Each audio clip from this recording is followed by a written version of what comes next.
Hello friends, स्वागत है आपका। आज हम देखने वाले हैं कि अमीटर और वोल्ट मीटर को एक धारामापी की सहायता से, गैल्वेनोमीटर की सहायता से कैसे बनाया जाता है। तो कल मैंने आपको बताया था कि जो धारामापी होती है वो दो प्रकार की होती है।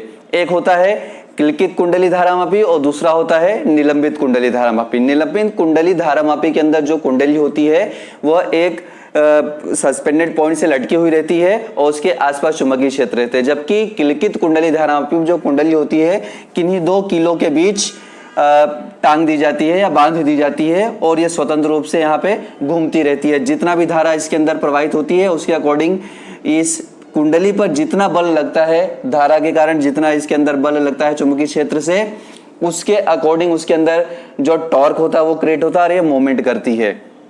और कल हमने शंट के बारे में भी पढ़ा था। आज हम धारामापी से अमीटर और वोल्ट मीटर कैसे बनाते हैं वो देखने वाले हैं। तो हम जानते हैं कि अगर किसी धारामापी से हमें अमीटर या वोल्ट मीटर बनाना है तो हम किलकित कुंडली धारामापी लेते हैं, और अगर किसी कुंडली धारामापी जो है उसके समांतर क्रम में एक अल्प प्रतिरोध का तार जोड़ दिया जाए तो उसे शंट कहते हैं। लेकिन यहाँ पे अमीटर में भी यही किया जाता है।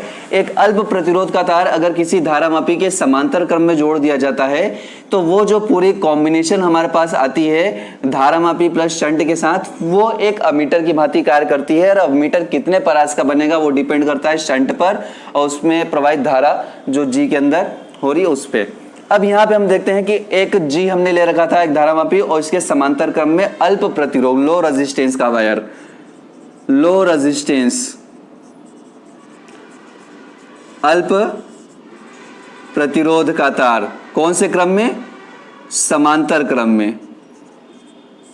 समांतर क्रम, ये दो चीजें, एक समांतर क्रम और अल्प प्रतिरोध। अल्प प्रतिरोध का तार समांतर क्रम में अगर जोड़ दिया जाए किसी धारामापी के तो वो क्या बन जाता है? वह एक अमीटर की भांति कार्य करने लगता है। तो हमने यहाँ पे देखा एक किलकित कुंडली जो धारामापी है उसमें T1 और T2 से धारा प्रवाहित की जा रही है। यहाँ से T1 से धारा प्रवाहित की जाती है, लेकिन यहाँ पे T1 पॉइंट से ही हमने क्या किया, एक समांतर क्रम में एक और वे हमने बना दिया। और यहाँ पर जैसे यहाँ पे हमने एक और वे बना दिया है, वैसे हमने यहाँ पर एक और वे शंट लगा दिया है धारा प्रवाहित करने के लिए, जो अल्प प्रतिरोध का एक तार होता है। अल्प प्रतिरोध का एक तार होता है जिसको हमने इसके समांतर क्रम में जोड़ दिया है।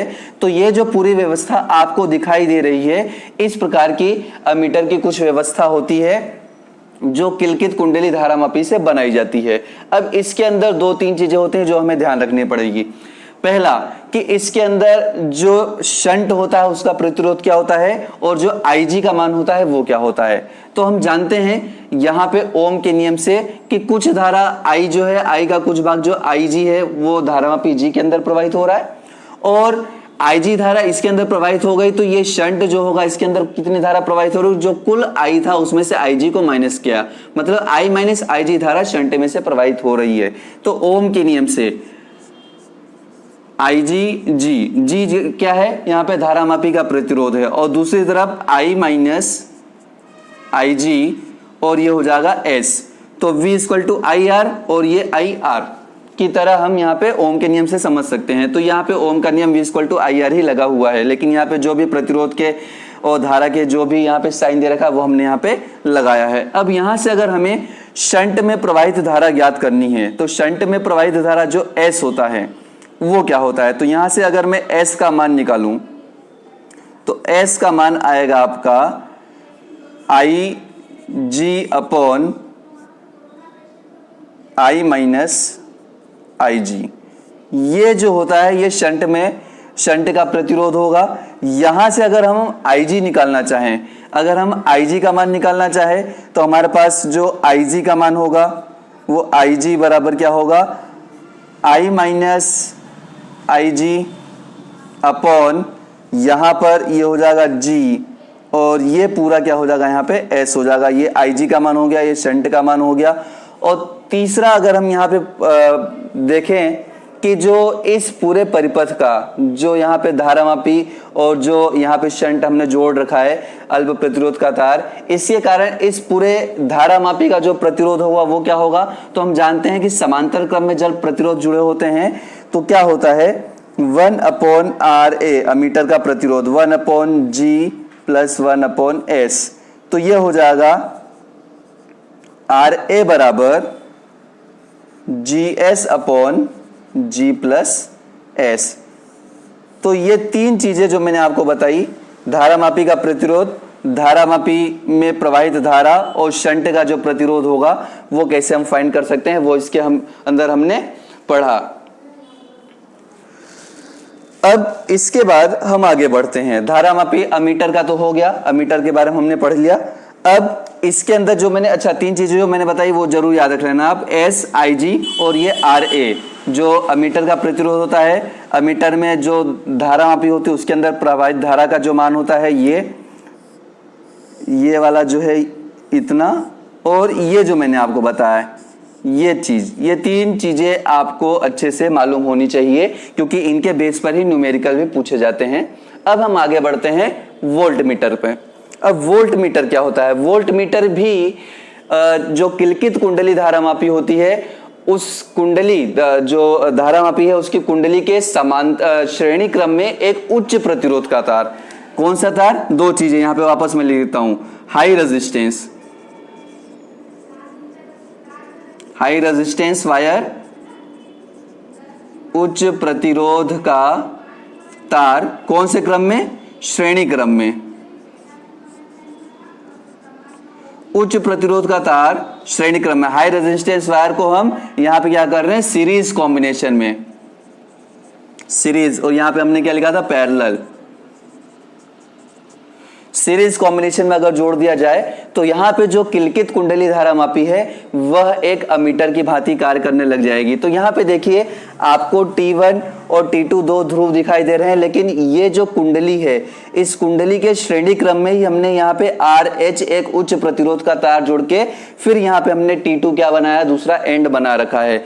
तो T1 से लेकर T2 में दो चीजें, एक तो कुंडली आ गई, दूसरा क्या आ गया यहाँ पे? उच्च प्रतिरोध का तार। तो अगर धारामापी के श्रेणी क्रम में उच्च प्रतिरोध का तार जोड़ दिया जाए तो ये पूरा क्या कहलाता है? वोल्ट मीटर का कार्य करने लगता है। अब यहाँ पे देखिए ये T1 और ये T2 है और इसके अंदर से धारा प्रवाहित की जाएगी तो कुंडली से होते हुए RH से होते हुए इसके अंदर T2 से दूसरे एंड पे निकल जाएगी। तो ये पूरी व्यवस्था होती है। आपको किताबों के अंदर साधारणतः ये वाला चित्र और इस टाइप का चित्र यह रहता है, लेकिन इस टाइप से यहाँ पे जोड़ा जाता है, ये हमें मालूम होना चाहिए। तो अब यहाँ पे हम देखते हैं कि जो वोल्ट मीटर है उसके अंदर वोल्ट मीटर का कुल प्रतिरोध कितना होता है। तो हम जानते हैं वोल्ट मीटर के अंदर जो धारामापी है और जो उच्च प्रतिरोध का तार है वो दोनों समान श्रेणी क्रम में जोड़े गए हैं, और श्रेणी क्रम में जो कुल प्रतिरोध होता है उसे हम RV बराबर वोल्ट मीटर का रेजिस्टेंस हम लिख सकते हैं RH प्लस G लिख सकते हैं। अब यहाँ पे अगर हमें फाइंड आउट करना है कि जो इस वोल्ट मीटर के अंदर कुल प्रवाहित धारा का मान कितना होगा और उसका प्रतिरोध कितना होगा, तो वो हम यहाँ पे फाइंड आउट कर सकते हैं। तो इसके अंदर जो कुल वोल्ट होगा सबसे पहले हम वो देखते हैं, V = IR होता है, हम जानते हैं। तो यहाँ पे हो गया I और R जो होगा यहाँ पे वो RH प्लस G होगा। तो यहाँ पे ये IV हम लिख सकते हैं जो वोल्ट मीटर प्रवाहित धारा होती है, या अगर नहीं भी लिखे तो चलेगा। V = IRH प्लस G हो जाएगा। यहाँ से अगर हमें RH फाइंड करना है तो हम RH भी फाइंड कर सकते हैं, और ये कुल वोल्टेज जो प्रतिरोध इसके जो विभवांतर इस वोल्ट मीटर के सिरे पर होगा वो हम यहाँ पे फाइंड आउट कर सकते हैं। यहाँ से अगर कुल प्रतिरोध हम RH प्लस G का मान ज्ञात करें, RH प्लस G का मान ज्ञात करें तो ये V/I हो जाएगा। और यहाँ से अगर मैं सिर्फ G फाइंड आउट करूं तो ये V/I माइनस RH होगा। मतलब ये जो धारामापी का जो प्रतिरोध होगा वो हम इससे ज्ञात कर सकते हैं। और यहाँ से हम RH का मान भी ज्ञात कर सकते हैं। RH मतलब यहाँ पे जो उच्च प्रतिरोध का तार होगा उसका मान RH बराबर अगर ज्ञात करना चाहें तो V/I माइनस G करके भी हम इसको फाइंड आउट कर सकते हैं। तो ये चीजें जो मैंने आपको बताई, जो कुल प्रतिरोध होगा,